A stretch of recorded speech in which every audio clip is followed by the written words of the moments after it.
Pagi hari ini sebelum kita berdoa, kita akan belajar tentang iman yang bertindak. Yang saya ambil dari Markus pasal 1 ayat 40 sampai 45. Markus pasal 1 ayat 40 sampai 45. Judulnya Yesus menyembuhkan seorang yang sakit kusta.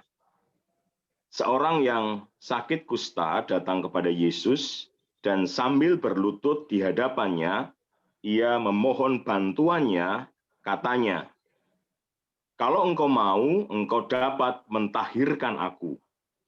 Maka tergeraklah hatinya oleh belas kasihan, lalu ia mengulurkan tangannya, menjamah orang itu dan berkata kepadanya, "Aku mau, jadilah engkau tahir." Seketika itu juga lenyaplah penyakit kusta orang itu dan ia menjadi tahir. Segera ia menyuruh orang itu pergi dengan peringatan keras. "Ingatlah, janganlah engkau memberitahukan apa-apa tentang hal ini kepada siapapun. Tetapi pergilah, perlihatkanlah dirimu kepada imam dan persembahkanlah untuk pentahiranmu persembahan yang diperintahkan oleh Musa sebagai bukti bagi mereka." Ayat 45, tetapi orang itu pergi memberitakan peristiwa itu dan menyebarkannya kemana-mana, sehingga Yesus tidak dapat lagi terang-terangan masuk ke dalam kota. Ia tinggal di luar di tempat-tempat yang sepi, namun orang terus juga datang kepadanya dari segala penjuru. Nah, Bapak Ibu Saudara, seorang yang berpenyakit kusta pada masa itu adalah dianggap sebagai orang yang mengalami kutukan. Ya, sehingga dia harus dikucilkan dari masyarakat dan keluarganya. Suatu kondisi yang sangat menyedihkan bagi si penderita kusta itu ya, penderitaan yang luar biasa dari sisi badani maupun dari sisi jiwani seperti itu. Nah, tetapi dalam perikop ini, dalam ayat yang barusan kita baca, orang berpenyakit kusta ini mempunyai pemikiran yang lain, Bapak Ibu Saudara, bahwa dia sekalipun dia dikucilkan, tetapi ada yang tidak lazim dari orang ini. Ya, dia dikucilkan, tetapi ada yang tidak lazim dari si penyakit kusta ini, yaitu dia dengan berani datang kepada Yesus, ya, karena dia tahu bahwa Yesus itu sanggup menyembuhkannya, maka dia memberanikan diri untuk datang kepada Yesus. Nah, inilah yang saya katakan iman yang bertindak. Setidaknya ada 3 hal yang dapat kita pelajari dari peristiwa ini, Bapak Ibu Saudaraku. Yang pertama, si penyakit kusta ini memiliki keyakinan bahwa Yesus tidak menolaknya.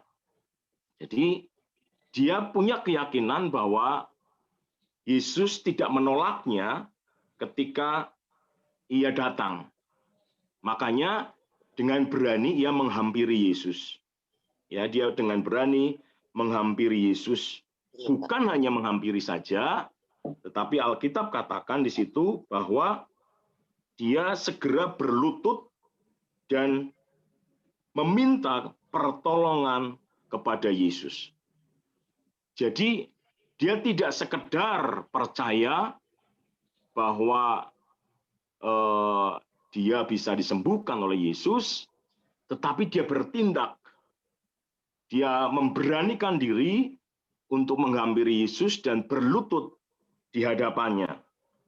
Ini menunjukkan bahwa dia benar-benar bersungguh-sungguh dengan apa yang dia harapkan. Ya, jadi bukan sekedar percaya, tetapi dia melakukan dengan tindakan yang berani untuk melakukan hal yang tidak lazim. Ya, dia datang, kemudian dia menyembah di hadapan Yesus, dan dia menyatakan kesungguhannya. Nah, Itu yang pertama. Yang kedua, kemudian ini yang luar biasa, perkataannya, dia berkata demikian, kalau engkau mau, engkau dapat mentahirkan aku. Ya, kalau engkau mau, engkau dapat mentahirkan aku, adalah perkataan atau statement iman dari orang yang berpenyakit kusta itu.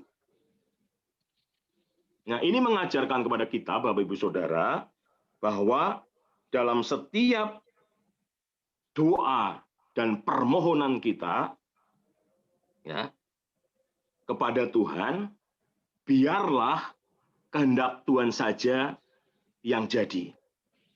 Ya, biarlah kehendak Tuhan saja yang jadi. Jadi saya terinspirasi dengan lagu Ku Tak Akan Menyerah gitu ya dari Jeffrey S. Chandra. Lagu itu mengatakan gini, ku tak akan menyerah pada apapun juga sebelum ku coba semua yang ku bisa. Ya, tetapi ku berserah kepadamu, ku berserah kepada kehendakmu. Hatiku percaya Tuhan punya rencana. Jadi dia sudah mengupayakan dengan keras, dia mengupayakan dengan sungguh-sungguh, tetapi selebihnya atau sepenuhnya diserahkan kepada Tuhan. Bukan iman yang mati, tetapi iman yang bertindak. Itu yang kedua, Bapak Ibu Saudaraku, bahwa dia bekerja, dia menyerahkan imannya, dia melakukan imannya, tetapi dia menyerahkan kepada kehendak Tuhan. Ya, dia punya keinginan, dia punya kehendak untuk dia ditahirkan. Itulah sebabnya dia datang kepada Yesus, tetapi segala sesuatunya diserahkan kepada Yesus. Nah, ini yang luar biasa. Nah, poin yang ketiga, Bapak Ibu Saudaraku, dari peristiwa ini adalah ketika Tuhan telah mentahirkannya, Yesus memperingatkan dengan keras untuk tidak memberitahukan kesembuhannya. Ya, dia hanya untuk memperlihatkan kepada imam ya, tetapi ia tetap memberitakan peristiwa itu kepada orang-orang dengan penuh sukacita. Dia menceritakan bahwa dia sudah disembuhkan dengan penuh sukacita. Ya, ini yang luar biasa, Bapak Ibu Saudaraku, dan dengan ucapan syukur kepada Tuhan. Ya, dia menceritakan, dia menyatakan bahwa ini pekerjaan Tuhan. Ini yang luar biasa, saya disembuhkan.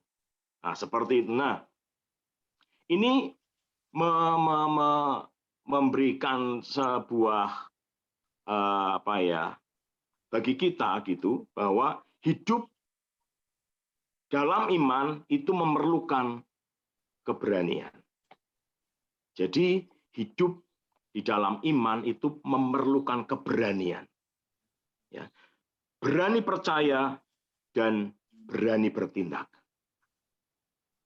Ketika orang berpenyakit kusta ini percaya di dalam hatinya bahwa Yesus sanggup menyembuhkannya, tetapi ada halangan di situ bahwa dia dikucilkan oleh masyarakat, dia harus jauh-jauh dari lingkungan sosial, tetapi dia memberanikan diri.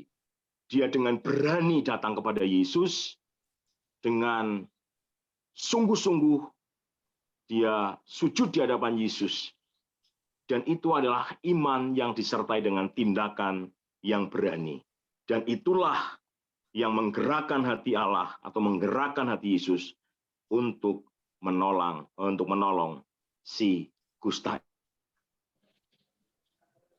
Ibu saudaraku, bahwa ketika kita memiliki iman, kita juga harus bertindak dengan apa yang kita imani. Karena itulah alasan Allah menjawab setiap seruan kita. Ya, tindakan-tindakan kita adalah tindakan-tindakan sesuai dengan apa yang kita imani. Biarlah renungan pagi hari ini boleh mendasari doa pagi kita di kesempatan hari ini. Mari kita berdoa. Tuhan, terima kasih